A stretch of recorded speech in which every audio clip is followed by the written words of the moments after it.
is a grassroots collective here in Indiana, and we are here for story sharing and truth telling, as we know that that's how we heal as a collective. And my name is Rachel, and I'm a local advocate and activist for child safety, parents, and human rights. And I have with me one of my oldest childhood friends, Beth. That sounds better than Elizabeth. Does it? Yeah. Elizabeth's too formal. Or Beth. And then on tech, my daughter Val, because everyone knows that is not my forte. So we might not have storage, so we're gonna see. So today we're gonna get in it. Truly nothing is off the table.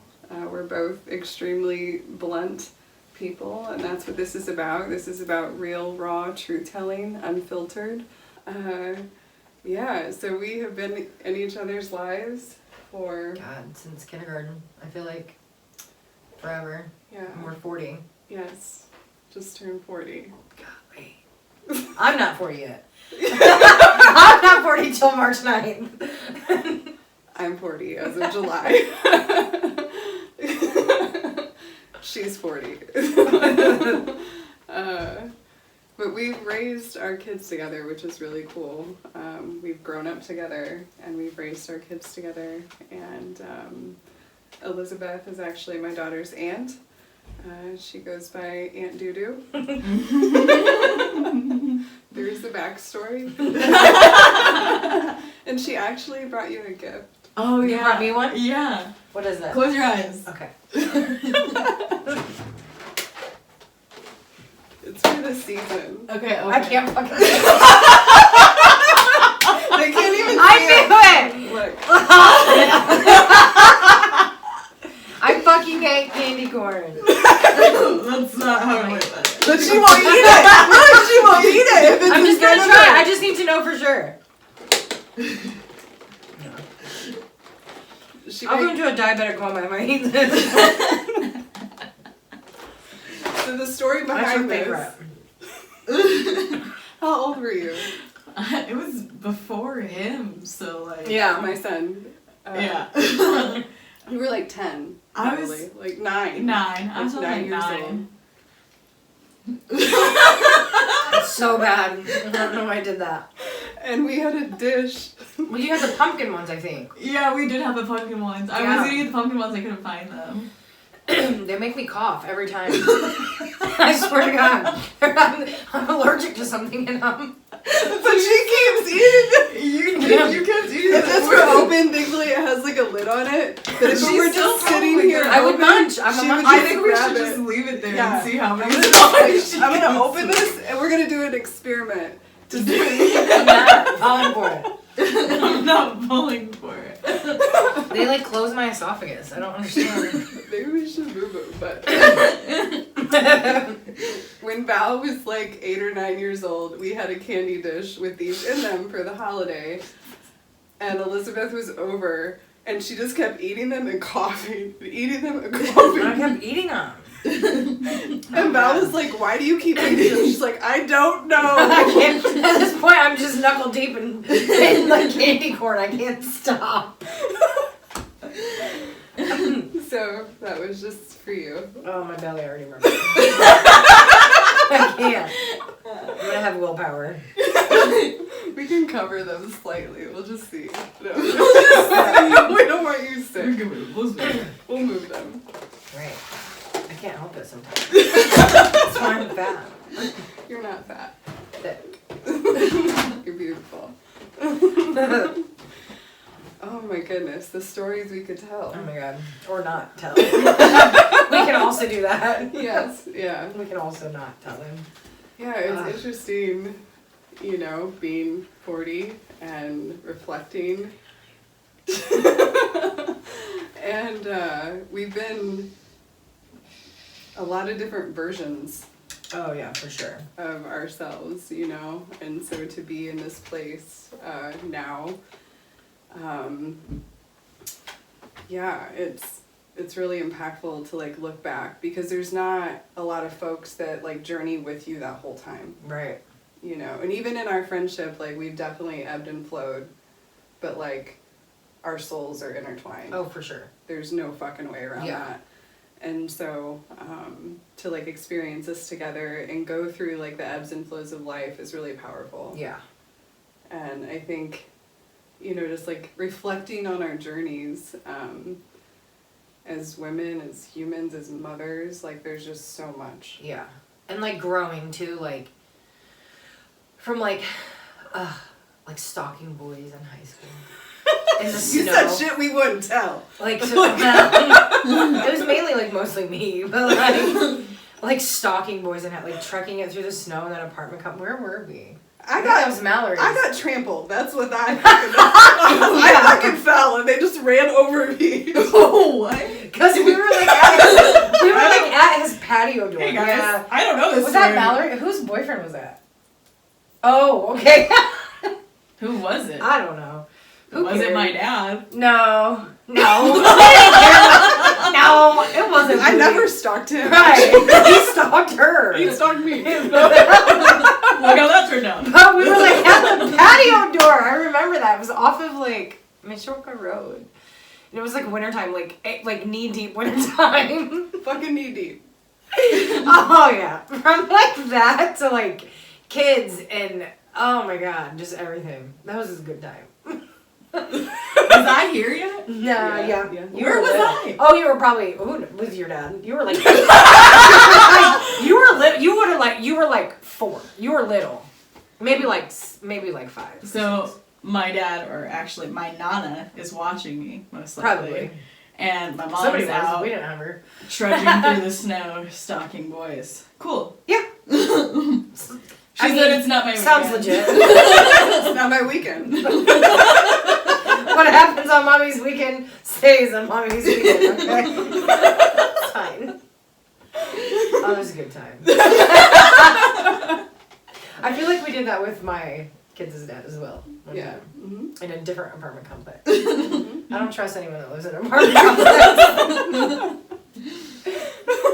It's all bad. Again, many different versions of us. We're grown now. Like, we don't care. I would never fucking put... stalk somebody. Bro, I would never put energy into that. Oh, you want to sneak? Bye.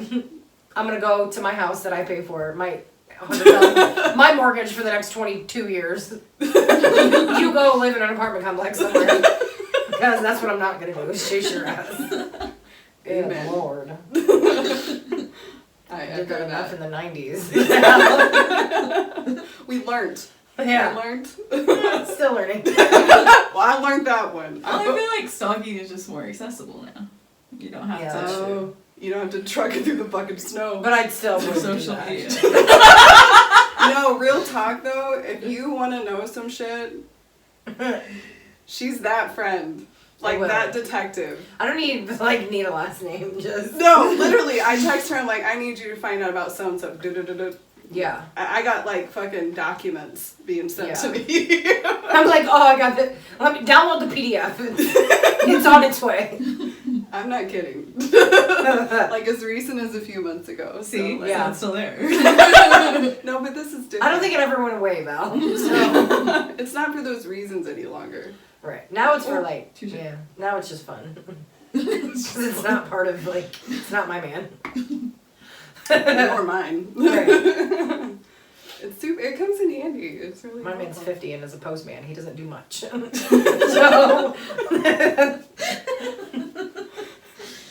Life changes. It only took me 30 years to get a good one. I'm still working on it, but we'll get there.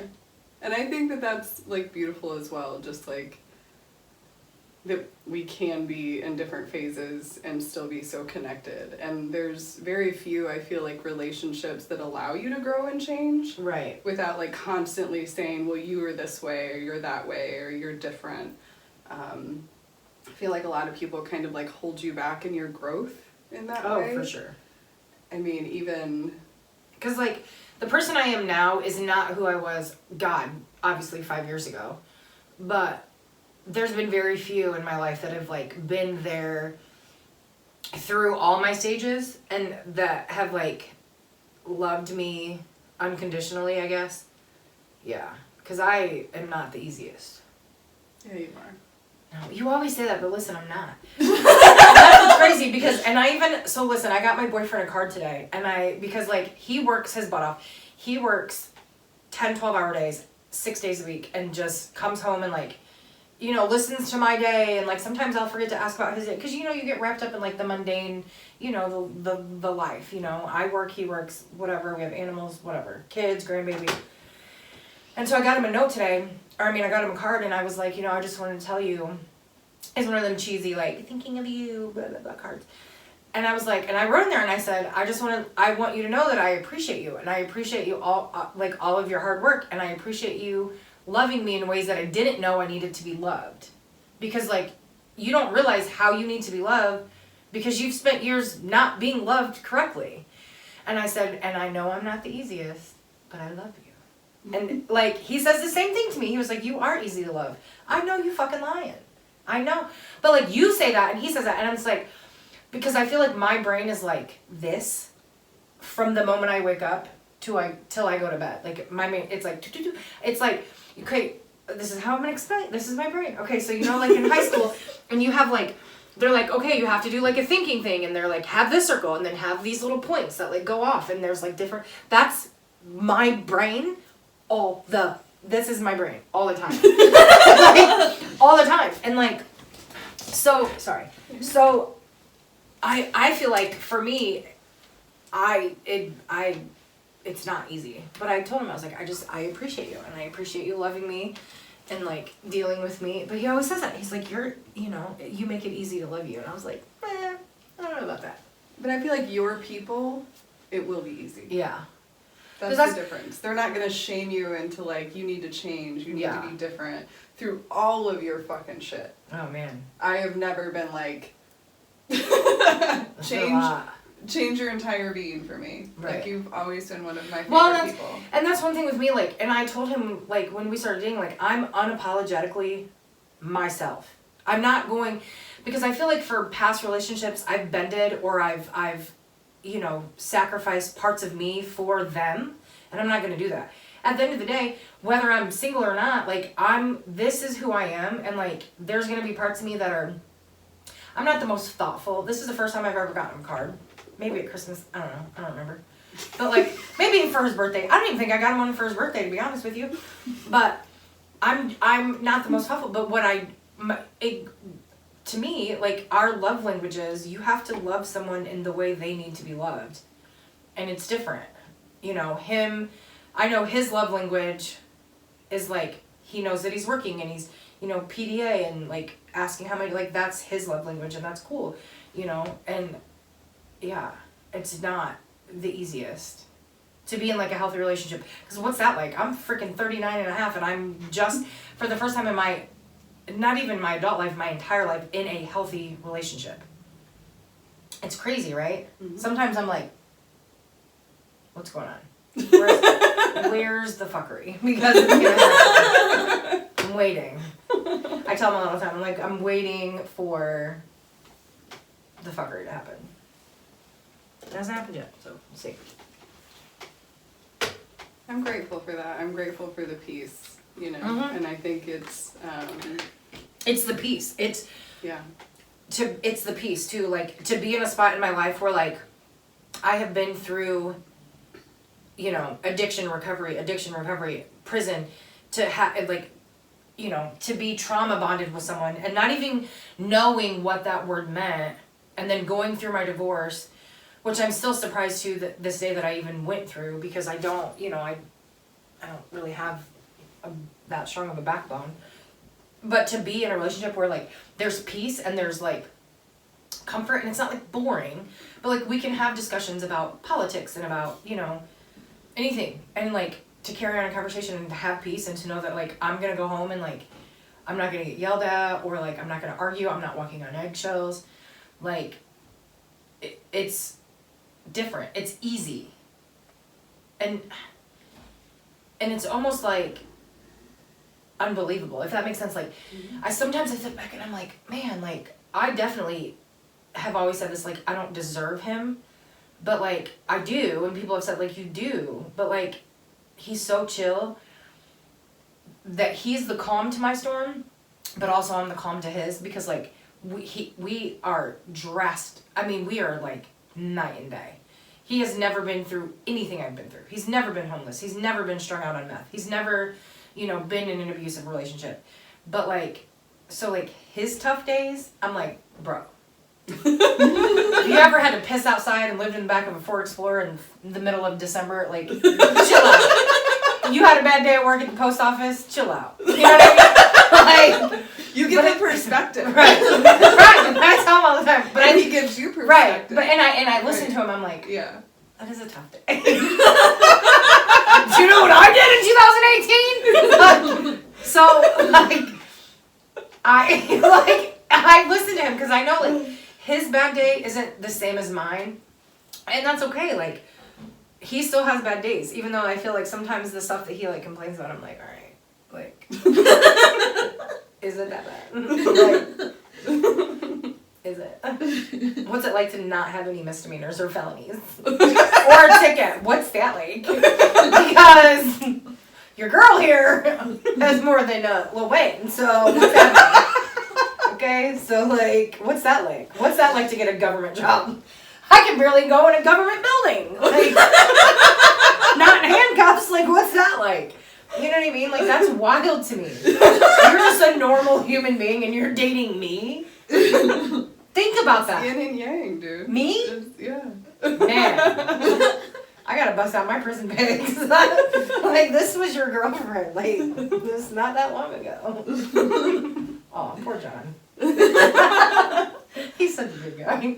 It's lived experience, though, and that's super powerful. I think you and I both have extreme trauma from different angles of life, you know? And, like, most of mine is in childhood and also shitty relationships. And so I think that, like, to be on the other side of this, right? To actually be able to be on the other side of it and look back and not be in it, right? Like, this is, you know, the last, like, 4 years of my life, and I'm 40, is the first time that I haven't been in it. Yeah. That I can actually, like, breathe and self-reflect and, like, do the inner work to have that peace. And you have to be safe to heal. And that's just real. No. You can't be in chaos and heal. 100%. That is so true. So when my ex-husband and I separated, actually yesterday was a year ago. A year ago yesterday, you know what I'm trying to say. A year ago yesterday was when we separated. High five to that. Fuck yes. And I did not realize, and what's crazy is like, I'm not a weak individual. Like but when I have always been weak when it came to men. Not in any other aspect of my life, but like when it came to men, I was always weak. And so what's crazy, and looking back, even in a year, when we separated, I was so my PTSD was insane. Like, I met John like 6 weeks after Clayton and I separated, but I did not realize the PTSD that I had. Like, I would constantly apologize to him for like the littlest things. He'd be like, why are you apologizing? And so I literally Googled one day, why do I do this? And it was like, that is a trauma response. That is a PTSD. Like, that's a trauma response from having, you know, from being in a emotional and physically abusive relationship. And I'm not saying Clay was always physically abusive, because it was definitely both-sided. And that's one thing he never just would, I don't want to say that. It was two-sided. I'm not going to say he never put his hands on me first. It was just toxic. It was the both of us. I constantly walked on eggshells with him, and I sacrificed so much of my life to make sure that he was happy. You know, there was one thing that like sticks in my mind, and this is like a memory that's been unlocked this week, because one of my cats is in heat. When Clay and I were together, so like my cat, when she's in heat, she meows a lot, because I don't know, that's just what they do, I guess. But Paul. Yeah, like, I need some dick. like meow. Your face went like, she was zoned out, then she heard that. It was like, what just... That's what mine does too, actually, when she's like, I need some dick. But like, she would meow. I'm not editing any of this. That's gonna be a meme. I need some dick. But You keep saying it. Yeah. I don't.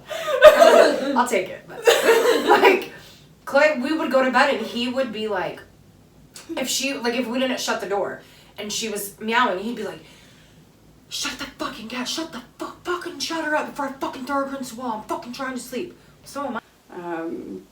And it's important to talk about the light and the dark. I feel like too many times people shy away from the darkness, and we're here to sit in those spaces together.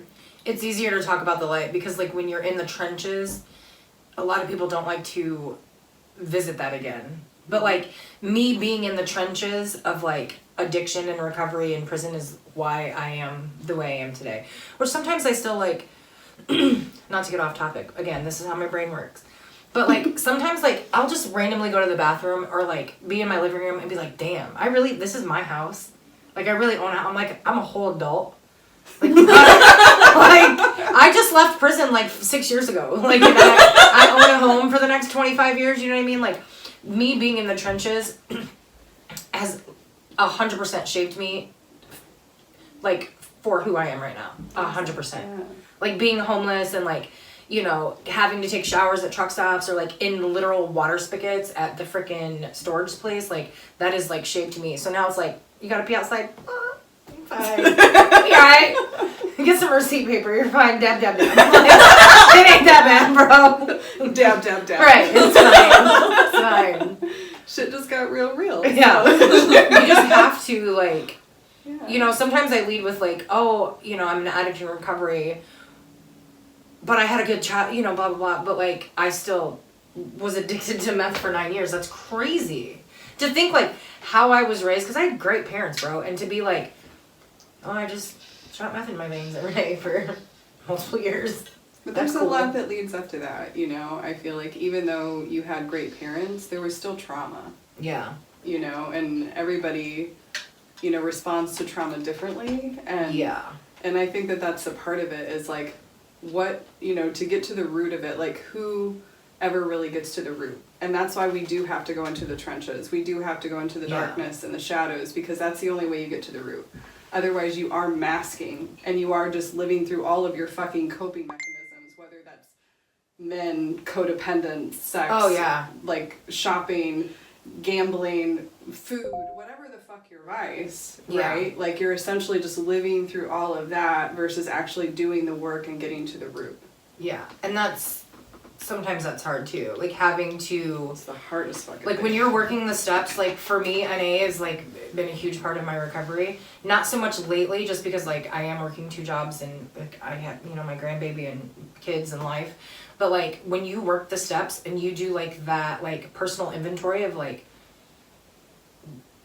finding out who you are, like that's tough. To be like, oh, I'm codependent as hell on people, on boyfriends, on my animals, my kids, like super codependent. But then like, you know, like why? I don't know, but I enjoy it, so I'm gonna keep being codependent. Like I don't know, it works for me, but maybe not. But you know, finding like doing that personal inventory is like super tough too.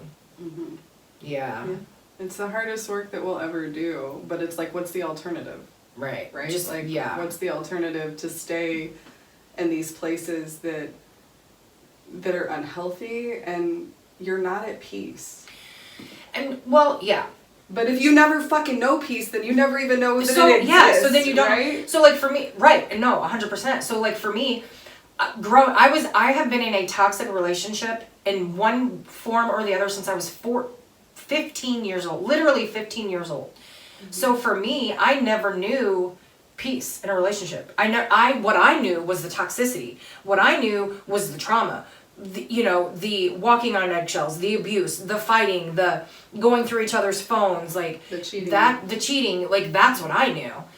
And you know, so like when I was with my ex-husband, like he never cheated on me ever. I still to this day, even through our divorce, I know for a fact he never did. But he was everything else, you know, the abuse and the, you know, the toxic, all of that. So it's like I never knew peace. Mm-hmm.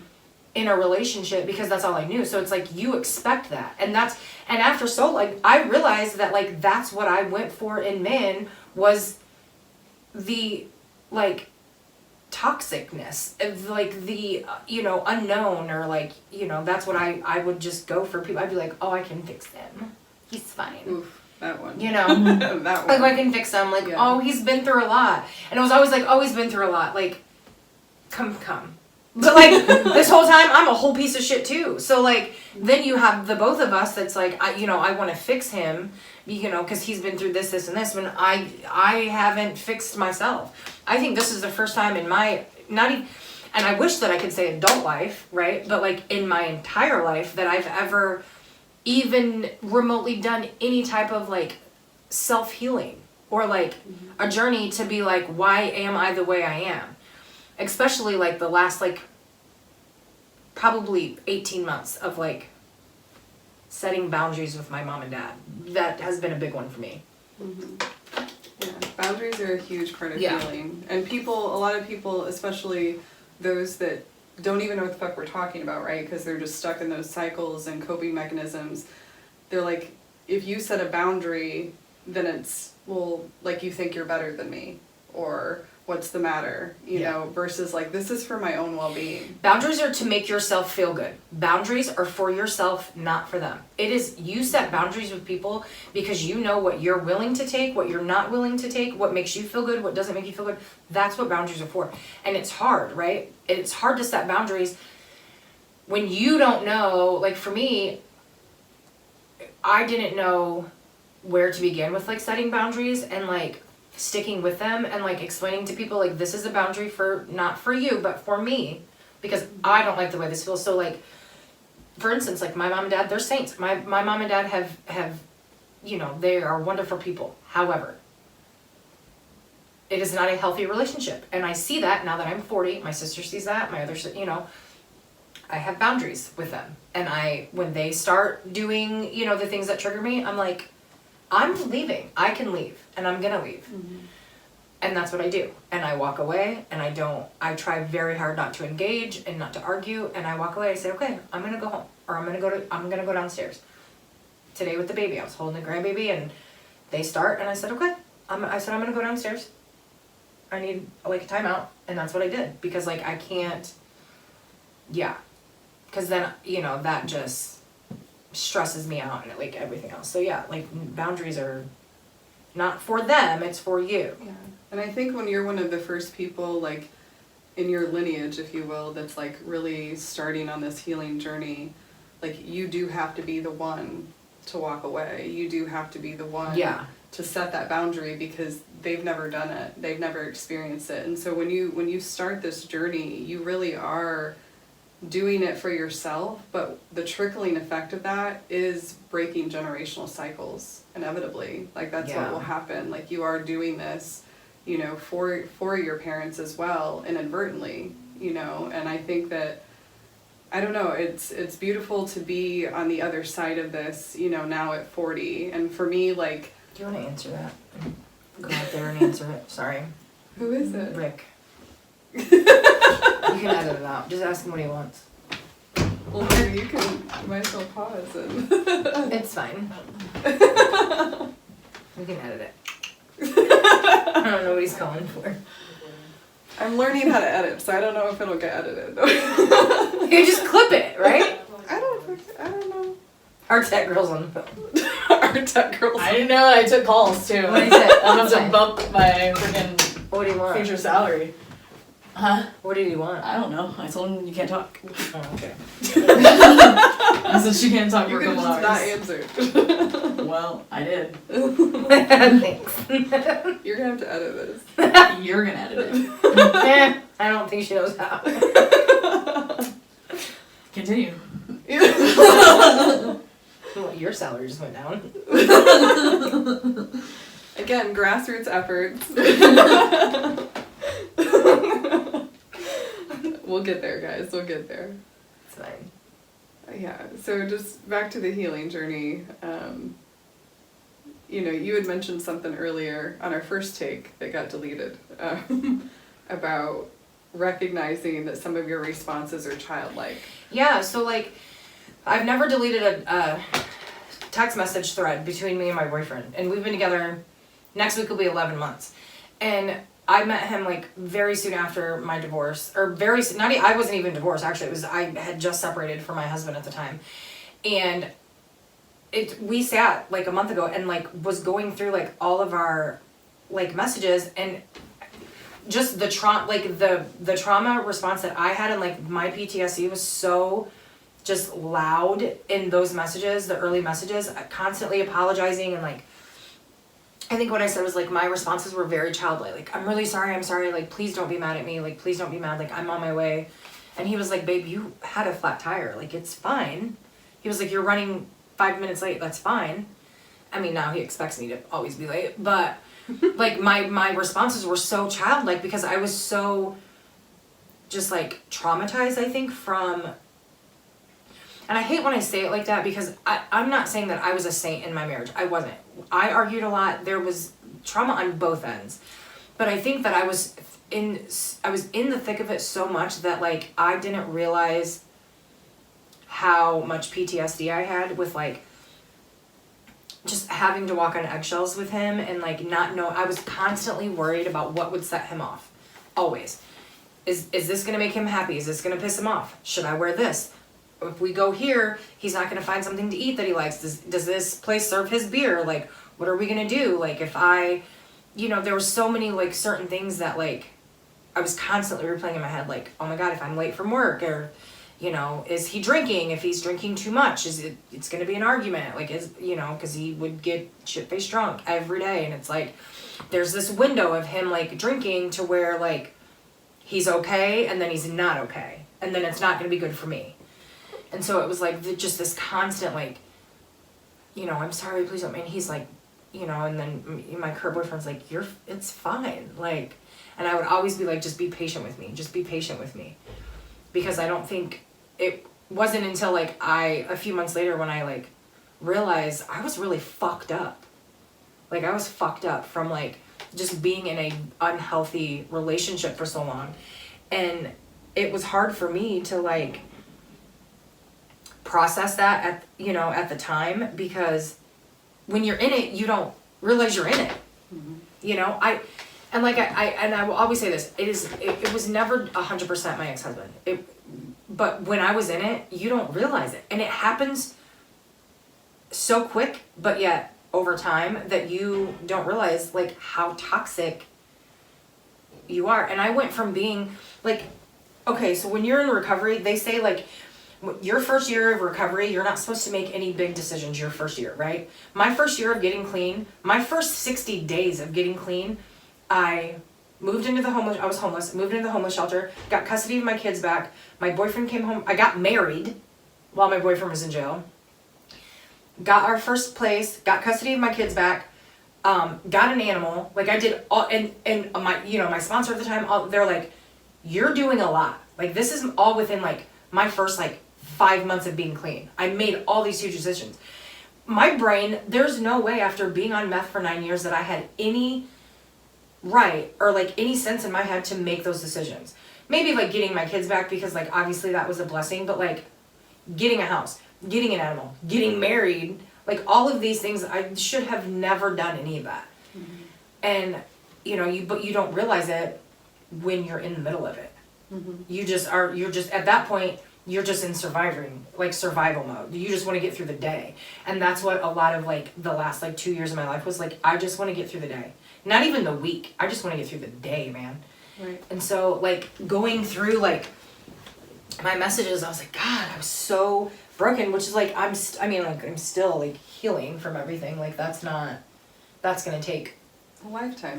Yeah. It's a journey. And I don't think that it was like, even thinking of your marriage, like it be you saying that it was traumatic, you're talking about compounded trauma since childhood. Yeah, for sure. Not just that marriage. Yeah. You know what I mean? And so your PTSD was at its height after decades of trauma that had never been addressed. Ever, right? And I feel like too, that has affected like my fight or flight has always been to fight. Always. But that's a trauma response in itself, like my fight or flight. And even now, at 40 years old, and I have worked on that a lot since I've been clean. July 8th was 5 years for me, which is crazy. Fuck yeah. But it's still like a fight or flight for me, and it's always fight, but like it doesn't have to be. So I have to check myself, because I'll be like, you bitch, who are you talking to? Like if or a customer or somebody at the grocery store, like you know, every moment that like something happens, I have to literally check myself and be like, all right, you don't have to do that. Right, but the fact that now you have the capacity to check yourself, right? Yeah, because when you're in like survival 75% of the mode, time. 75%. Yeah. We'll take the 75%. That's way better than what it was before. Usually I just be a bitch. But like, because sometimes I do, like, I'll get mouthy, and like, there was an incident at Kroger's a few weeks ago. John was like, you need to calm down. I was and halfway through the store, we went up the pop aisle. I was like, and another thing, and this bitch, oh, now she's gonna come down the aisle, like, but it was a thing. But what was beneath that, right? It wasn't about that. She thought she had the right one, but you don't. You know, you got the wrong one, because I'm a mouth off to you too. But it was like, you know, now I can recognize it. I think that I'm like trying to heal, whereas before I would be like. And a big thing, you know, that we talked about as well is like, you have to be safe to heal, and like. Oh yeah. And like, you cannot be in chaos and heal. No. It's not even possible. And so I think a lot of folks, like, if you don't know, you don't know. Yeah. You know, like, we come from such horrific trauma, like, since childhood, that like never having known what it would be like to breathe. Right. If you've never breathed before, then you don't know. Yeah. That exists. And so it's very frustrating for me when people are like, well, make better choices. If you don't even know that there are better choices to be made, because you live in a state of survival, you don't fucking know. And what's crazy, and we have talked about this briefly one time before. Oh my god! And this like just unlocked like a core memory for me of like what's appropriate and what's not appropriate. For like, so when we were younger, like 13, 14 years old, and we had men in our lives that were fucking 25, 28 years old, that we thought we were like hot shit because we got an older guy. That's pedophilic. That's a pedophile. Yeah. Little did we know that's a pedophile. And I look back at like when I was just, you know, running the streets when I was young with all these older men, and thank God like nothing ever like too horribly happened to me except for like a couple instances like that. But we say, okay, this is the thing. You say that, and you know, I have similar experiences with adult men being fucking pedophiles. I didn't know how bad it was until I thought, if it were my baby. Yeah. Until I thought, if it were my child. And then I'm like, oh, fuck that. Yeah. Because we have so little respect for ourselves and so little self-worth that we thought, oh, it's not that bad. Until you reframe it and say, if this happened to my child, and we can't even fucking fathom it. Yeah. I would spend every day in prison happily for the rest of my life to if anyone ever did the things that happened to me to my kids, I would fucking murder them and not even think twice. I would sleep great at night. But to us, we just said, well, it wasn't that I'd bad. smell real good in my picture, too. My mugshot. But you don't know, like, at the time. And it's crazy to, like, look back, like, and I've talked to my sister about it, like, she has the same, like, feelings with our parents, or, like, that I did. And like I have great parents, but there's things that they have never, just like you said, generational, whatever the hell you said, trauma. Like that they think is normal because that's how they were raised in the South, but it's not. Mm-hmm. And so when me and Crystal talked about it, like maybe like 2 years ago, year and a half, 2 years ago, I was like, damn, like you felt like that growing up? She's like, yeah. I was like, me too. You know, like, that's crazy because I also felt the same way. Mm-hmm. And, yeah. And it's awesome y'all can have those conversations now. And that couldn't happen if you weren't sober. Yeah. Right? Like, if you were still in your shit, if you were still in survival, those healing conversations of, like, true honesty, you know, and vulnerability, they're not possible. No. You know? And so, like, getting to where we are now, it's nowhere I ever thought I would be either. You know, and like what we share in our friendship, like we've grown and witnessed so many different versions of each other, and like knowing that it's only going to get better from here. Yeah. You know, because like we've went through hell and back. Oh man. You know, and so like so somebody hit me up on Facebook or something and said, hey, like, it was somebody that I knew like ages ago. I couldn't even tell you. This is how the conversation went. I couldn't even tell you who it was. Hey, do you remember me? Oh, do you remember this one time? And I was like, listen, bro, I have lived 5 lifetimes in the last 10 years. You expect me to remember you? I don't. yeah. I have literally I have been through more shit in the last 10 years of my life than people do in their entire life. Mm-hmm. And so, yeah, it's crazy to think like, oh, do you remember this and that? No, I don't. Probably right. I don't. Right. I've done a lot of drugs, and more drugs, and drank a lot of alcohol. I probably don't remember. Yeah. For you me, know? like, even though, like, we have very different traumas, and, like, that manifested differently, right? Like, I never took the path of drugs and alcohol, like, to that extent, you know, but, like, my vices were men and unhealthy relationships. But, like, I have similar traumas from childhood. So, like, oftentimes, I feel really insecure, and I feel that not enoughness when people are talking about things academically, because I had so much trauma in childhood because my stepfather was an alcoholic, there was domestic violence, there was sexual abuse, that I didn't retain that information. So when people from our childhood, like you have memories from childhood that I don't have, like you and some of our older friends will be like, Rachel, you don't remember? I don't. Yeah. Or even like academically, like things that I should have. Get off your phone. All right. Take 3. Take 3. We're gonna get her done. We'll get through it. We will. So, we were speaking on how, you know, just trauma impacts our ability to retain information. Yeah. You know, and how that manifests differently in our lives from childhood to being an adult. And how we, like, remember things, too. Yeah, and I think I really want to touch on this because this is like something that's really important to me regarding like child safety is, you know, this is us talking sober, right? In reflection and understanding how much trauma has impacted our ability to function as adults and retain information, let alone somebody that's in addiction. Yeah. Right? So, you know, I would love for you to share like a bit of your journey, and, you know, you referenced that you were on meth for 9 years, and before that you were an alcoholic, you know, and so just how much, I mean, even thinking of how that chemically impacts the brain. But I am curious, like in your reflection of being 5 years sober now, to think of who you were as a parent on meth. Yeah. Versus being sober. Yeah, I just feel like when I started doing meth, it was March of 2010, and it's like for like 2 years I would just use like every few weeks on like on the weekend or like, and nobody knew, like I hid it for a long time until I couldn't, you know, but for me it was always, I knew immediately when I took the first hit, I was like, this is it. I had done other drugs, I had done heroin, I had done cocaine, just literally like once or twice. I was never an addict to any drug ever, not even weed at this point. And I know from the first time I hit that fluid, I was like, bam, this is it. But as far as being a parent, like I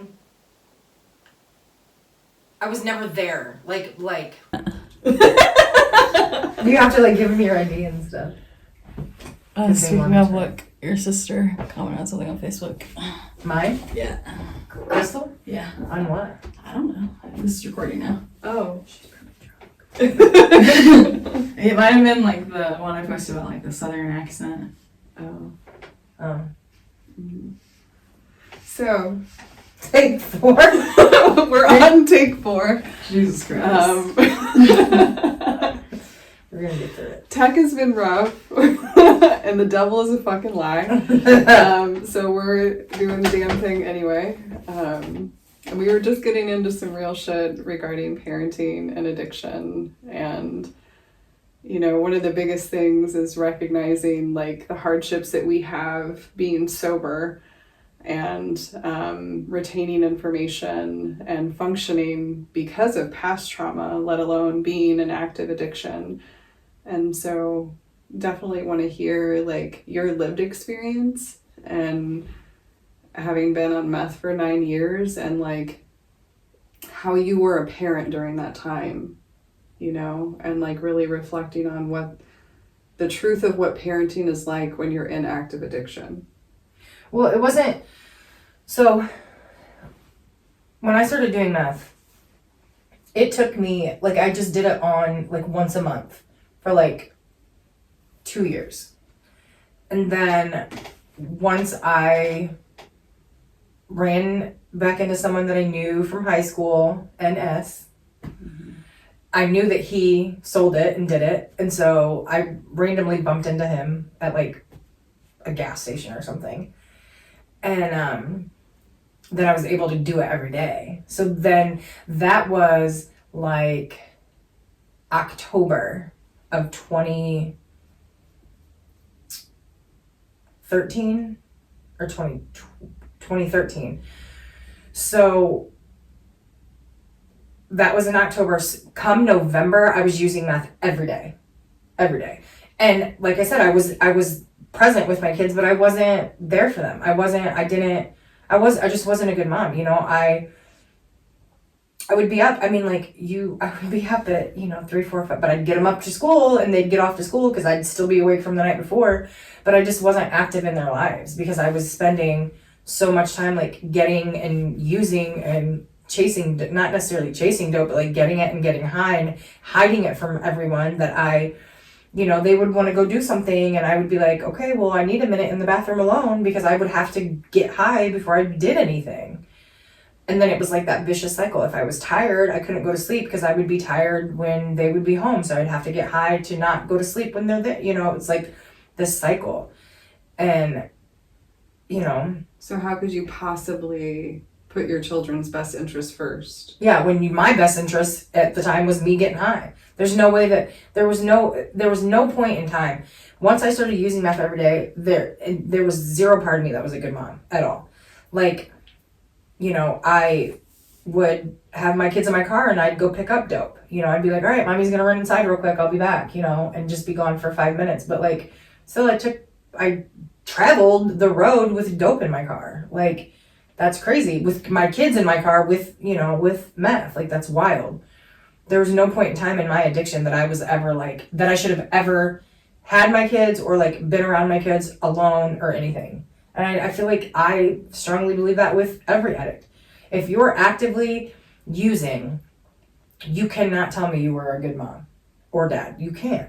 Mm-hmm. If your main goal is getting high, getting the drug, finding out how to get high, getting the whatever necessities you need to get high, whatever way you choose to do it, whether it be intravenously, fucking hot rails, whatever, you're spending so much, it's a full-time job. And what's crazy is like, I look back now because obviously I didn't work once I moved in with him. Like, I didn't work. He made all the money and sold drugs. So like, I didn't have to work. I didn't work. I remember him begging me like, just be a stay-at-home mom. And I'd be like, no, like I had a decent job, but like I was fucking my job up because I was getting high and like I would have to get high during work. It was a whole this cycle. So once I finally did just stay at home, I look back now, like me getting high and like getting it, using, thinking about it, blah, blah, blah, was a full-time job. It's crazy. Like at this point in my life, I don't know when I would have time to get high because I have a full-time job and I have kids and I have a grandbaby. Like, I don't know. I can't pencil it in because I can't imagine, because it was such a full-time job back then. Like, it's crazy to look back and think like how much time I spent getting, using, and being high. Mm-hmm. It was literally a full-time job. And I think that that's something huge for folks to understand, because like one thing that we've talked about and one thing that I'm super passionate about, especially in the state of Indiana, our legislation changed in like 2018. Like before 2018, you could smoke weed, which is legal 5 minutes from us Yeah. right now. And lose your kids, though. Like, you could lose your kids for fucking cannabis, which is insane. But now, something shifted in 2018 in the legislation that now you can use meth, actively use meth, crack, coke, all these hard drugs. And the Department of Child Services, DCS, Child Welfare, will come in and say, okay, we're going to do a safety plan. If you have a safe and sober caregiver, then we will leave your children in your care, even if you can't pass a drug screen, like fucking ever. And so I literally work these cases as a social worker, and it's still this current way right now where you could have DCS called on you and there's concerns for neglect or concerns for abuse. DCS comes in and you test positive for meth, you test positive for crack, cocaine, and they will literally do a safety plan that says, when I do meth, my kids go to grandma's house. Case closed. That's fucking insane. That's crazy. That's insane. And what they say when you question it, because I went round and round with DCS, with state, with legislators, and what they say is, well, you have to correlate that the drug use is neglectful to the children. Yeah. It fucking is. Like, Yeah. what do you mean? Like, exactly what, like, Beth is explaining, the mere fact that you are testing positive Yeah. is a correlation that there's a concern for child neglect there. So until that parent could test negative, you shouldn't be closing cases because you are leaving children in neglect and potential abuse. And we hear it all the time. Yeah. We hear it all the time, like active meth lab, kids were taken, like kids were killed, molested, Oh yeah. abused. And that's the thing, like once I started using every day, there was no point in time in my active addiction at any point in time. Once I went from using like once a month to using every day, there's no point that I should have ever had my kids. And I did for a long time. I had them for 12 months before my parents were like, we're taking the kids. Mm-hmm. And for 12 months, I used every single day with them in the next room. Like at no point in time was I a good mom. I just wasn't. And I wasn't mean to them. And, you know, I'm lucky that I never had weird ass men around them. But like, there's a lot of kids that I know and a lot of moms that have put themselves in real fucked up positions because they're getting high. Because you have, you know, Joe Blow down the road coming over to deliver a bag. Now he wants to use your bathroom, and all of a sudden he's walking past your bathroom to your kids' room. You know, you don't know the situations that you're putting yourself in or your kids in when you're getting high. When you're getting high on a drug, and not that one drug is worse than the next, because like all drugs, I mean like any heavy drug, heroin, meth, cocaine, whatever, they're all awful. But like when you're using a drug like meth, everything changes. You're what's the word? Like you're not your sensate. Like what I would think is okay now, I'm gonna be like, oh, it's fine. You know, like everything changes. You know, Right. You can't. There's no point in time during my active addiction that I should have ever allowed to have my kids ever. And thank God that after 12 months of, you know, my parents watching me go down this fucking road, that they were like, you're done. We're taking your kids because you clearly are strung out and like you don't need them. And I didn't. Like at one point in time, I cooked meth with my kids upstairs at the house that I lived in. Had a huge basement, and I cooked meth down there with them upstairs sleeping. Probably twice. That's crazy. But like I wanted to get high and I didn't have any dope, so I cooked it. You know, and that's crazy as fuck to me that I allowed that to happen, but that would have never been okay had I not been a drug addict. Right. You know? Right. And I think that like folks that don't understand addiction, which again, those you would think in these positions of power, if you will, like making decisions for the safety of children, would have education and understanding on addiction and recognize that like your judgment is fucking skewed. Yeah. Like you do not have capacity No. to make the necessary decisions to put your children's best interests first when you are in active addiction. And so that's what's super frustrating is this shift that has happened has literally left so many children in abuse and neglect. And then now look at where we are, right? Like our schools are out of control. Yeah. There's so much abuse. There's so much neglect. And they're like, why? Because you're leaving children in active addiction. And then the state is coming around this other side saying, oh, well, we want to combat this. And why is there an uptick on children using drugs? Because you're leaving them in these environments drug-filled environments of abuse and neglect. Like, what the fuck do you think is going to happen? And the safety plan, so I was talking to a friend of mine on the way here, Rick, and he said that he had a friend of his who I don't know the circumstances, there was a safety plan put in place, and they said, it was a mom and dad, the dad said, okay, between 2 and 4 p.m., I'll get high, and then from 4 to 6 p.m. she'll get high, the kids are in the house, but one of us is sober. That's not how that works. Like, I can get high at 8 o'clock in the morning, and I'm fucking higher than a kite at 4 p.m. I'm still fucking high. It's meth. Exactly. You know, you don't do meth and an hour later, and if you are, that's some shitty meth. You don't do meth and an hour later, you're just not high. I'm still fucking high. I'm still woke. You know, Right. 8 hours later, because that's what it does to you. You're putting all these chemicals into your body, like, good Lord. And that's crazy that they were like, oh yeah, we're just going to do the safety plan. The kids can remain in the home. Well, so now, I mean, like, where's the food? Who's cooking dinner? Because I know some people on meth because they don't eat. So, like, who's cooking dinner? Who's putting them to bed? Who's, doing this? Who's reading them their books? Who's helping them with homework? Because when I was on meth, I didn't do any of that shit. Exactly. You know, like, you are not an involved and present parent when you're on drugs. If you're doing a drug that is taking up enough time that you're putting yourself first and saying, I need to go chase it, I need to get high, I need to do this, I need to do that, you're not being a good parent. So for DCS to have a safety, that blows my mind. That is absolutely insane. Mm-hmm. Insane. Yeah. So if that's the case, that DCS worker needs to take their kid over there between 4 and 6 when only one of them's getting high. Yeah. Leave your kid at that house for an hour or 2 hours when they're actively using. Oh, that makes you uncomfortable? It fucking should. Exactly. It should make you uncomfortable. Exactly. Because that's weird. Yeah. Because I'm not going to take my kid and drop it off at the babysitter.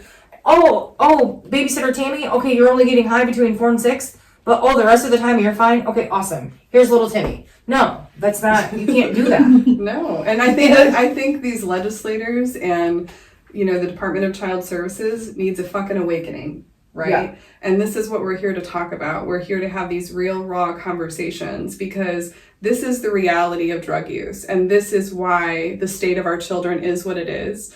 The CDC came out that children, like, mental health is an epidemic for children right now. Like, children's mental health is a significant concern. And what's the concerning, like, the most alarming part to me is that everybody is talking about all of our schools being in chaos. You cannot talk about education without talking about the Department of Child Services, because these children that are being left in active neglect and abuse and active addiction, that is what is bleeding into our schools. Yeah. These are the children trying to go to school to learn that are then going home to parents that are fucking strung out, okay? And they're not getting love. They're not getting support. They're not getting stability. They're not getting any kind of consistency. And then you want them to go fucking learn? How? They're in survival mode. But we know. And that's the thing that just unveiled everything for me as a social worker, was that we fucking know. And we're doing fucking safety plans instead of truly protecting children. Even the word is a fucking hypocrisy. It's not safe. You're not keeping There's children nothing safe about it. No. leaving them in active addiction. And while we don't have all the answers, we have to make some fucking changes here, especially where we have massive gaps in child safety and where we know that this exists, right?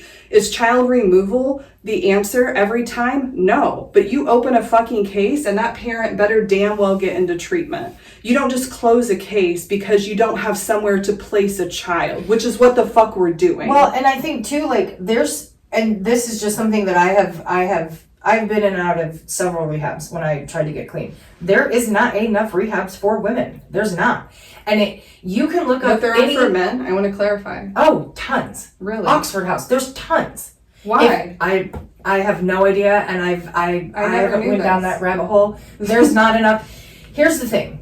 So in Elkhart County, so we have Spa Women's Ministry, which is a great program, and I'm not knocking it. I think it's a fabulous program for those that work it. However, it is a faith-based program. When you're in active addiction, for me, I was angry. I wasn't comfortable with my higher power. I didn't know at the time. I was so angry from just trauma and everything else. Like, I didn't know what my higher power was. So then you go to a faith-based program. Like I said, I'm not knocking it. And I went there, and it was terrible. I had to get up at 7 o'clock in the morning and do Bible. I don't want to get up at 7 a.m. and read the Bible and memorize Bible verses. I want to go fucking shoot meth. I want to work on my recovery, you know? So when you have faith-based programs, it's limited. You're limited as to what you do. And like, you can't pray the addiction away. No. You can't pray the gay away, you can't pray the addiction away. No. It doesn't matter how many times I talk to my pastor or my parents or did this or they did that. I'm an addict. That is something that is in my genetics, and I'm going to be an addict of many things. Of men, of pop, of drugs, alcohol, whatever. Anything that makes me feel good, I want more of it now. I can't pray that away. And so, like, for men, there's so many different programs for men, and I don't understand why there's more for men than there are women. The fact that we have to go 2, 3, 4 hours south or east of here to find a program to, like, place our women is insane to me. Mm-hmm. We need more rehabs for women in our area, especially Elkhart County. And it's really heartbreaking that there just aren't any. Like, available. And if I had my dream, I would open up, a rehab or a sober living home for women, because and women that can bring their kids. Like, when you're in active addiction and you lose your kids like that, hopefully compounded trauma. Yeah. Mm-hmm. So if you have a place that you can go and you can get clean, and they can work with you on how to be a mom again, how to pay a bill, how to get electricity in your name, how to do this, how to do that, while working on your recovery, like, that's what we need, and we just don't have enough of them at all. Right. And that's insane. Huge to hear, because, like, nobody wants to get to the root of the problem, right? And so it's like, until we're willing to have these really hard conversations and put the money and resources where they should be. Yeah, the root of the problem. Then the society will continue to be what the fuck it is. And we are on a downhill spiral. And our kids mm-hmm. are at the foundation of this. And that's the scariest part, because they are our next generation. And there's something so powerful in that. And the fact that we're not making child safety our number one priority is a disgrace. And so you have to help the parent to help the child. And until we're willing to take a long, hard look in the mirror, we're never going to make the changes that we need to make. And, like, one of the scariest parts for me is, as a social worker, I worked at a local hospital. And to understand addiction the way that, again, those with power and authority should, or step the fuck down, please. Yeah. Truly, to understand addiction, there's a very small window for somebody to seek treatment that's active in addiction. And when I worked at this hospital, they would turn away mothers and other folks in addiction because they didn't have proper insurance, or because they didn't have enough beds. And so this also comes down to who gets to heal, who gets to actually get the treatment that they need. Right? Like, if you're turning folks away, but then taking their children from them because they have nowhere to go to actually get rehab. And, like, the thing too, like, with, like, meth in particular, is when I was trying to get into rehab, I was told, well, meth isn't a physically dependent drug. That is absolutely not true. I have been addicted to heroin, and I have detoxed off heroin, and I have always, every single time, I have detoxed harder off meth. Every time I've tried to get clean, harder than heroin. You are just physically dependent on meth as you are any opiate. And that's just the truth.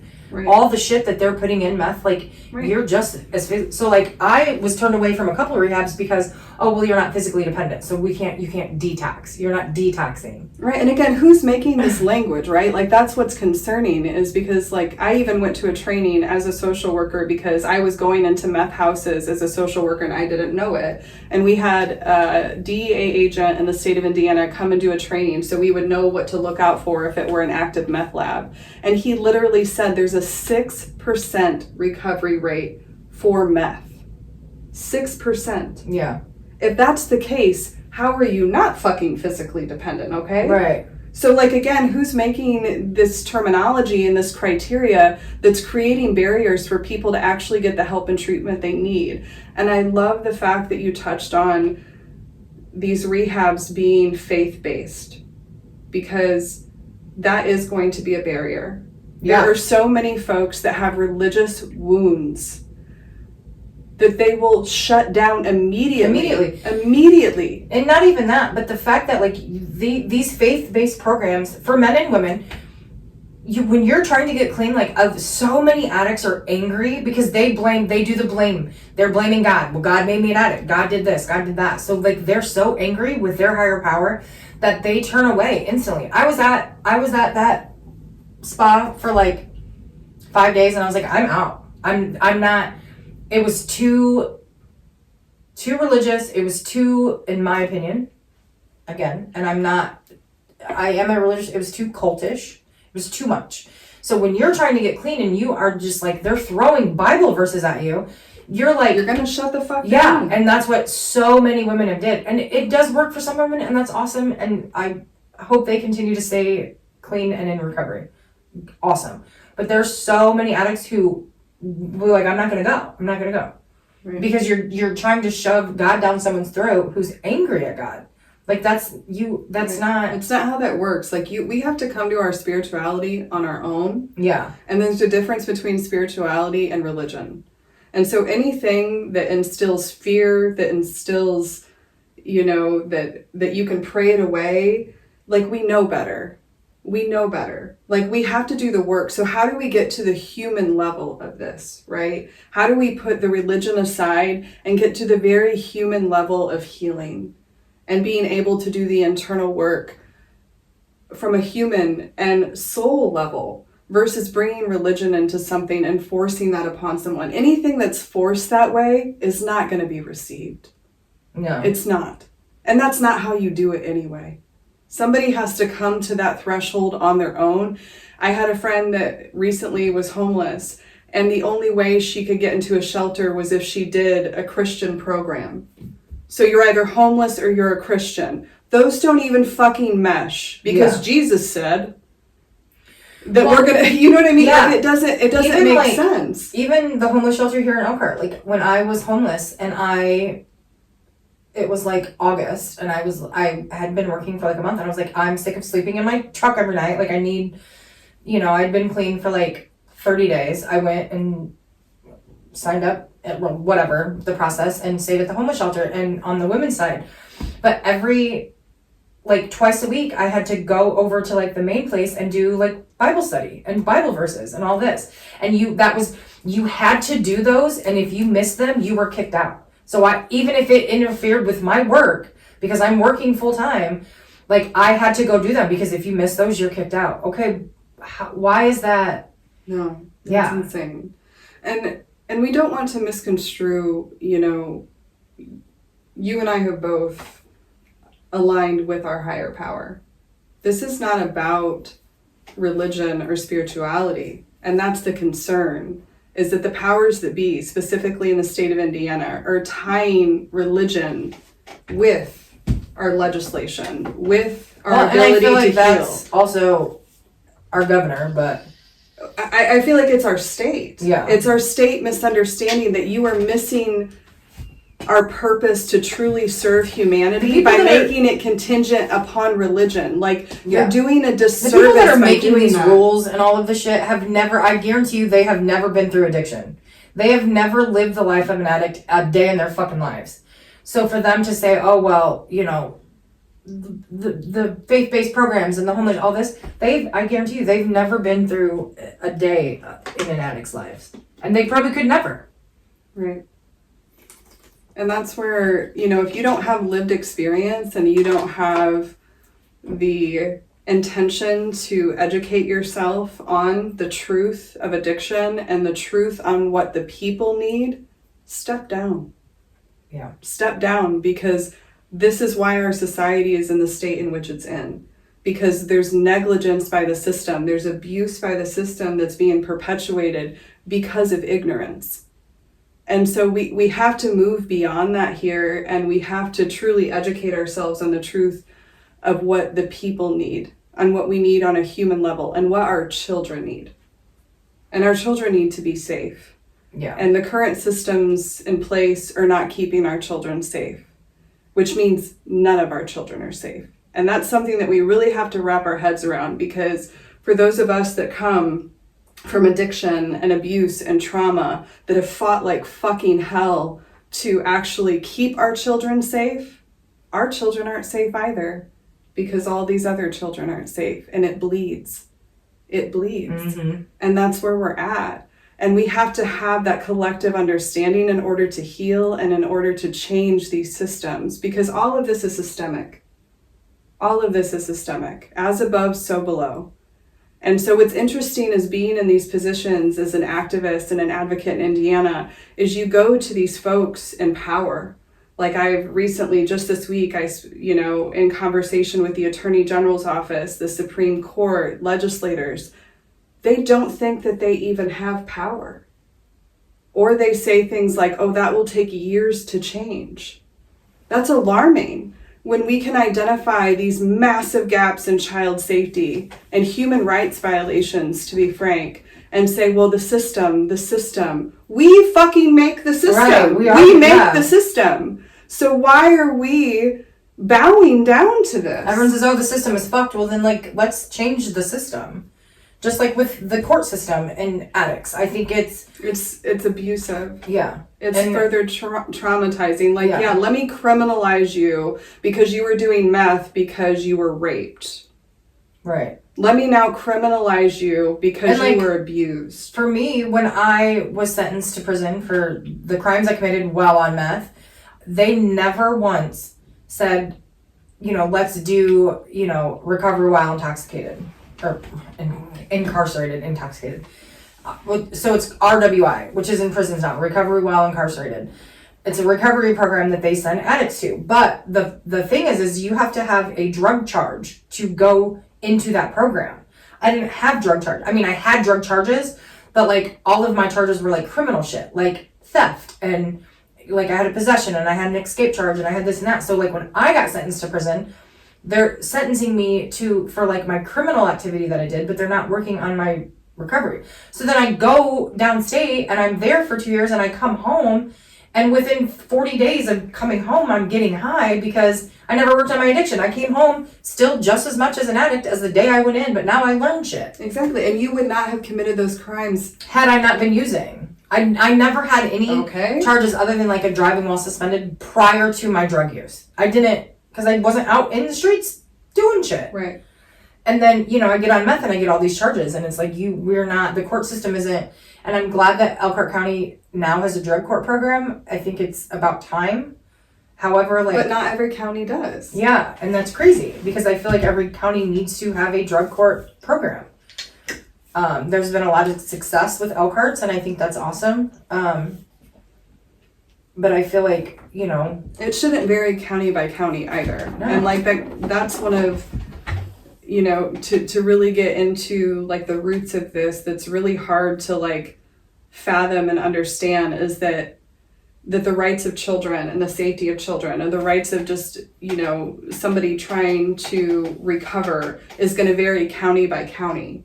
That, it blows my mind that that's the case. Specifically in child welfare, it's known that if your child is molested in St. Joe County, it will not be prosecuted. But if your child's molested in Elkhart County, chances are it'll be prosecuted. That's fucking insane. It's insane that everyone in the room knows that to be true. And it makes you question what is going on county by county, and why do they have that much power? Yeah. Why are we allowing that to have that kind of local jurisdiction? There should be mandated legislation across the board So you can't have that difference by county. If you can actually pinpoint and have evidence to that being systemic abuse and neglect of children or of humanity, like truly, like that part just blows my mind. And one thing that I've learned in being a social worker, you know, almost for 14 years now, is that you can do whatever you want to a child or to a person if they're poor. Whatever you want. And I'm getting emotional because that is one of the hardest parts of my career that I've learned here in Indiana. Because if you have money and you have resources, these things don't happen to you. You know, you're not thrown away. You're not a child that doesn't get justice for your abuser. Mm-hmm. You know, those things don't happen. And something that was so alarming for me is I had actually called like the civil rights organization, and they were like, well, poverty isn't a protected class. That's crazy, right? Right. And so, but disability is, you know, like race is, gender is, but poverty's not. And so poverty has become this loophole of, well, I can be racist. I can be, you know, sexist if they're poor, because that's not a protected class, right? And so it's something that it was just so unveiling for me to understand that this is how our state currently functions. And the reason we're doing this at a grassroots level is because we have to start having these conversations locally. We have to start speaking the truth about what our state allows, because it does vary state by state. Hell, it varies county by county. Like, we have to start having these collective conversations. And one thing I hear you saying as well is that, you know, that school to prison pipeline is legit as well. Like, teenagers currently, you know, being criminalized for behaviors that then end up in prison. And then, like, you were criminalized for acts that you committed while you were on drugs, but then you received no treatment. Yeah. Like, what are we doing if you're not getting to the root of anything? Right. You know, again, where do we put our money and resources? And it starts and ends with that all day. Yeah. Because you're just treating... It's Band-Aid. Yeah. And that's exactly what it was for me. Like, it was... I went to prison and I sat down, but, like, I didn't go to... I went to prison in 2015. There wasn't even NA in prison at the time. So, like... Narcotics Anonymous. Yeah. And so I had an NA book, but, like, I didn't work a program. I didn't even know... What's wild to me is I never even knew the word recovery until 2018. Like, 2019. Like, I didn't know the word recovery. I didn't know what it meant. Like, obviously I knew the word, but, like, I didn't understand it until then, because no one ever talked about, oh, are you in recovery? Are you clean? The question was from all my peers, are you getting high? Or are you not getting high? Oh, you're getting high? Bet, let's get high. It was never like, are you clean? Because I'd never surrounded myself with people that were clean or were in recovery until then, until 2019. So, like, it's just a Band-Aid. I went to prison and I came home and I started getting high again. And then I started, thankfully I never caught any more charges, but I think the only reason I didn't was because I just got better at what I was doing, because I still did all the foolish shit I did before.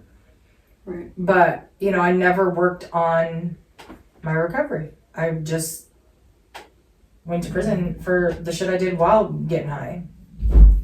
One thing I'm curious about, like, truly, like, your opinion and perspective is, like, when, like, people say you can't force someone into treatment. But it's like, what's the alternative? So that's a good question, and people have very strong opinions about it. My opinion, and I will always say this, no one is ever ready to get clean. Everyone's like, they're not getting clean until they're ready. You're never going to be fucking ready. You're never going to be ready to get clean. I thoroughly enjoyed getting high. That was my problem. I loved getting high. I would love to get high today, but I also know that I love my life, and I love my kids and my grandkids, and I love my animals, and I love having a house and a car and like things, you know? And no one is ready, no one's ever ready to get clean. You know what I mean? Because it's fun. When you're an addict, it's fun. So for me, when people are like, well, no one's ready, I think that's bullshit. Force them to.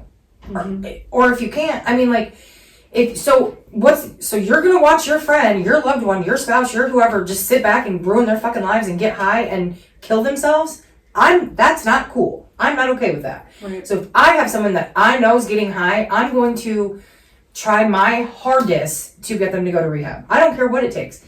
I'm not gonna sit back and watch them kill themselves because that's what you're doing. Yes. So I hate that. I hate when people say, well, they're not going to get clean until they're ready.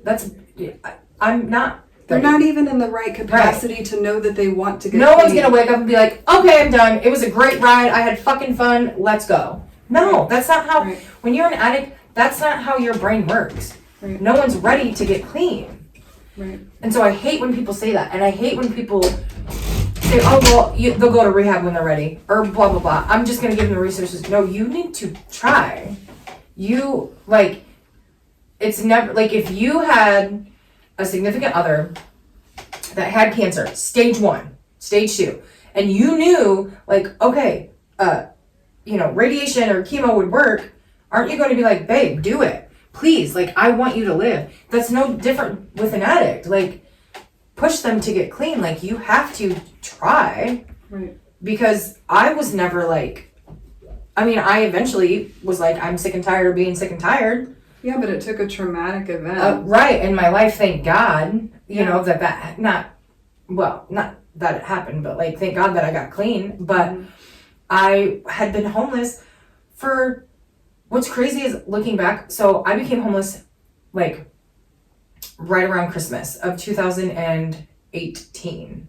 I was homeless until September of 2019. So 10 months, I lived in the back of my Ford Exploder is what I called her. She was a trooper.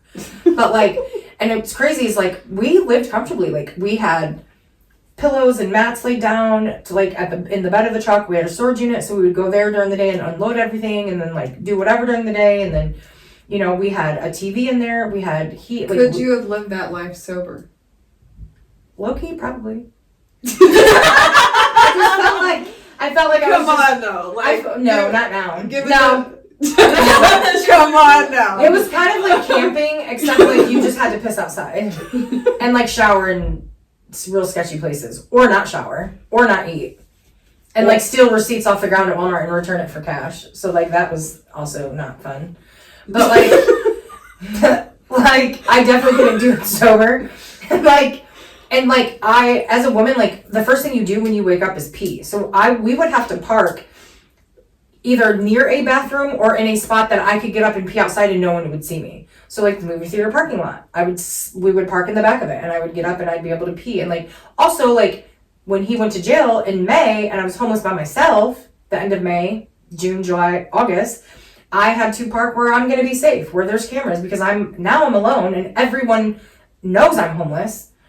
So no, I definitely couldn't do it sober. But like at the time, I didn't have a choice. I forgot where I was going with that. But I was homeless for 10 months. And that's, And that's a sad thing too, is we also criminalize our homeless folks.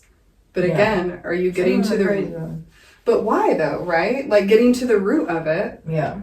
Right? Like getting to the root of why are you homeless? Why are you on drugs? Why are you using?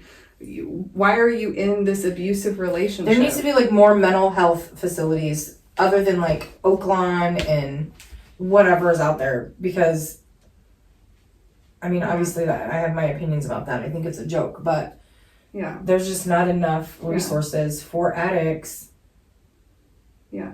And we say that because, like, again, we've been navigating these systems. Both of us have been navigating them from different angles, like, for over a decade.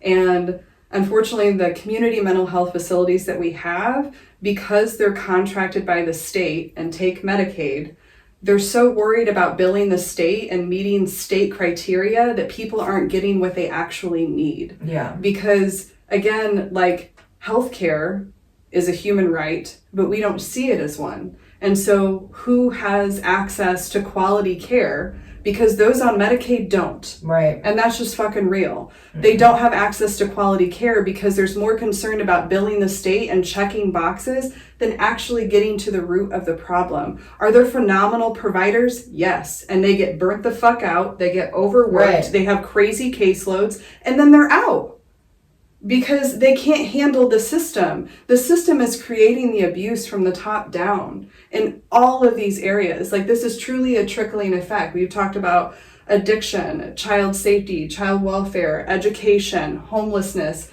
mental health, healthcare. All of this bleeds, and we create our society. That's the fuck of it all, is we are the ones creating this. And if we're the ones creating it, then we can change it. Right. But the exactly. level of consciousness that created it won't be the folks to change it, because they're stuck in the fucking rat race. They're stuck in these systems. Again, going to the folks that have power to look back at us, citizens, residents, and say, I have no power. The system has the power. What the fuck are we talking about? Then let's change the system, and that's what we need to do. Yes, but if all of it, this is the thing. How do you, get folks into step? How do you get folks into action when we're all in survival mode? Like, how do you get folks to come out? Because we outnumber them, y'all. We outnumber them. And I think too, like, people, like, for me, like, I have a voice, but I don't necessarily know, like, how to use it or, like, the right steps. I have a lot of really strong opinions that I feel like are worth hearing, but I don't know where to begin. And I think that's a lot, like, of us addicts. Like, one thing about an addict, you're not going to meet an addict in recovery that's not a fucking beast. You're not going to meet an addict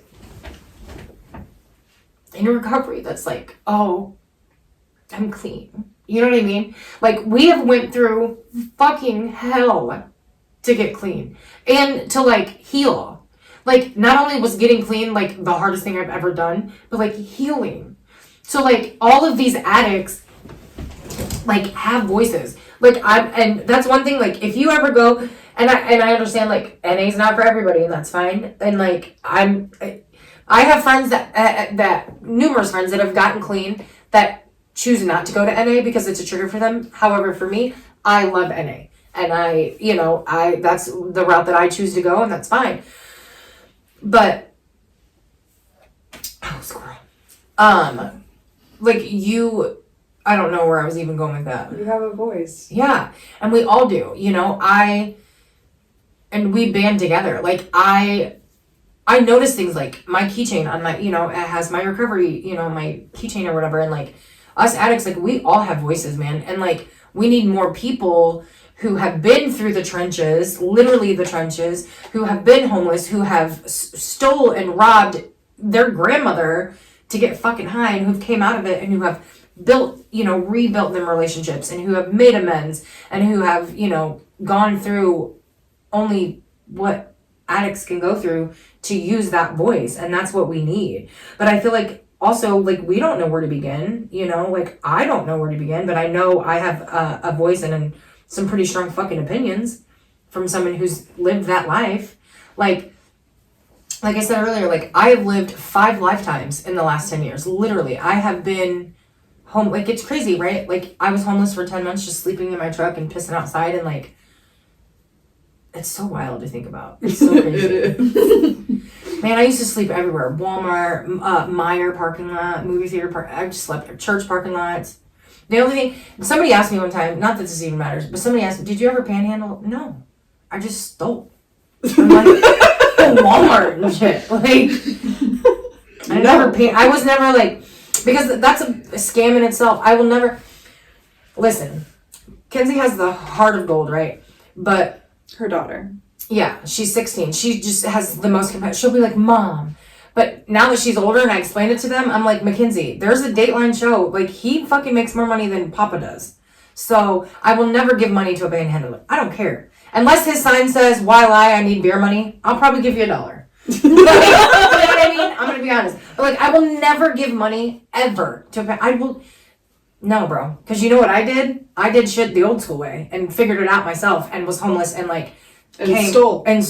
Yeah. Like how God intended. You know what I mean? Like, that's how I went through Walmart. The parking lot at Walmart on days when it didn't rain and found receipts where people paid either debit because I knew I was going to get that back in cash, or they paid cash and I'd go in and I'd steal the stuff and then I'd take it back because I have the receipt and they would give me cash. Do that. Do that.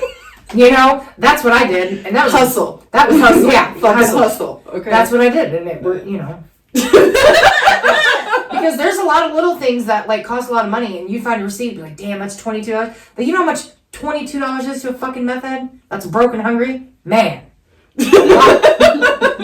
A lot. Again, that's food in a bag. Okay, like, no, don't do that.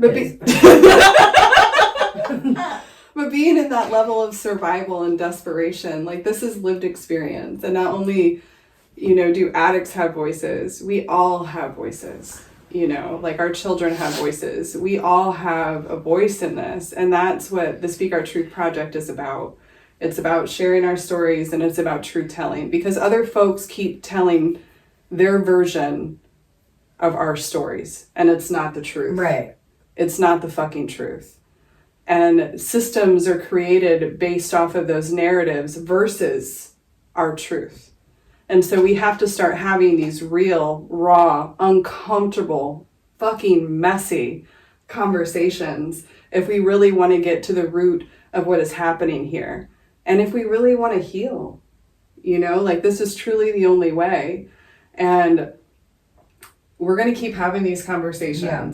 This is the first of many. And I want to share, we just launched our website, speakourtruthproject.com. And if you feel called, sign up to speak your truth. And you can do that either on record or you can do that anonymously, or we can even read your story if you would like it read. But we have to start making these initiatives as a collective to co-create our own spaces outside of the system. We can't do this from in the system because the system is fucked. We have to do this from the outside. And that's going to take all of us coming together. You know, the folks that nothing got done with being comfortable. No. Like, you have to be uncomfortable to make shit happen. You know, what's that saying? Like, you know, nothing gets done when you're comfortable. Like, you have to, like, even talking about addiction, talking about, like, DCS, all that. Yeah, it's uncomfortable, and it should be uncomfortable. But, like, it's what's not comfortable is, like, not talking about it. Like, that's also not a good thing. So, like, you have to talk about it. Right. And, like, and if it makes you uncomfortable, fuck it, then good. Then good. Speak about it. Do something. Right. Because, like, sitting back and doing nothing is not fucking working. Right. And that's what they want, right? Like, if we're all sitting back and we're being silenced by shame, by these systems, then that's what they want. They don't want us to actually unite. Because it's easier to avoid everything and just continue on than to make changes that are absolutely necessary. Mm-hmm. Like I said, my dream I would love to open like a huge like halfway house for women or a recovery center for women that is not faith-based. You know, like we have to talk about these changes. And the safety point, like that's a joke in itself. Like at no point in my addiction should I have ever been allowed to parent my children, ever. Once I started using every day, my kids should have been taken immediately.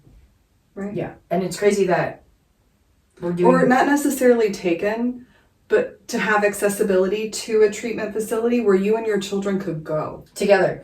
Yeah, because... Together. And then you are forced sober. Because again, you're never fucking ready to get sober. So to say, well, we're going to do a safety plan. You'll get sober when you're ready. Okay. Yeah. Well, good fucking luck and good luck for those children. I'm 5.5 years clean. I'm still not ready to get sober. You know what I'm saying? Like, you know, like when you're getting high, like no one wants to stop getting high. Like if you're eating a really good piece of cake, like a German chocolate, like a real good piece of cake. German chocolate? I don't know. That sounds right. Mine's with the carrot cake, yo. with the like coconut like brown topping. That shit's that shit's good. If you're eating that and you're one bite in and you're like, oh my god, this is, and you want a glass of milk, and they're like, okay, we're just gonna take it away. What? No, give it back. I'm not ready to stop eating my cake. So, I'm not ready to stop getting high. Give it back. So those folks that have never done meth, know the next time you're eating a German chocolate cake it's or probably carrot why my cake, brain is the way it is because I did that. equate this, please, and you will understand the level of intensity around Well, this. I mean a little. I feel like It's definitely not apples to apples. Let's say that. but like you get it. You know, I'm not. I don't want to You get an idea. Yeah. Let's. It's like way more intense, but like also it's the same. It's closer than not fucking correlating at all. Yeah. Like, No, for we'll sure. give it That's the reason that my brain made that correlation is probably because I did meth for 9 years. So let's just not do that. So And I love cake. right. Also, I'm chubby. So.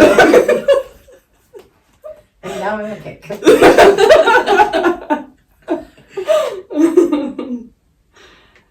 Oh man, this has been amazing, and I thank you. I thank you from the bottom of my heart. I want to share that when we launched the Speak Our Truth project and we've been posting things on Facebook, Beth actually reached out to me and was like, I'm ready. I was in the bathtub, and I was like, man. I was texting her. I was like, listen, I got a voice, man, and it's probably not gonna always come out the right way, but like in a roundabout way, it'll make sense, and that's all right.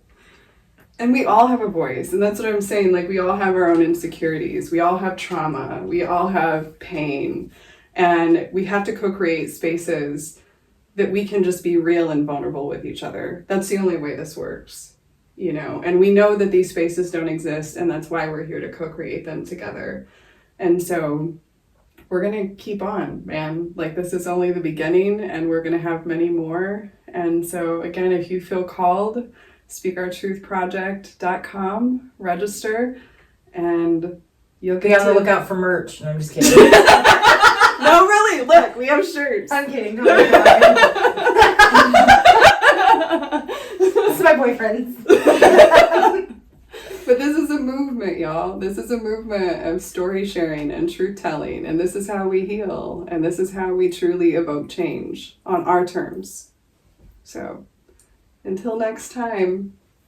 Just me and my chakra. All right. Yeah.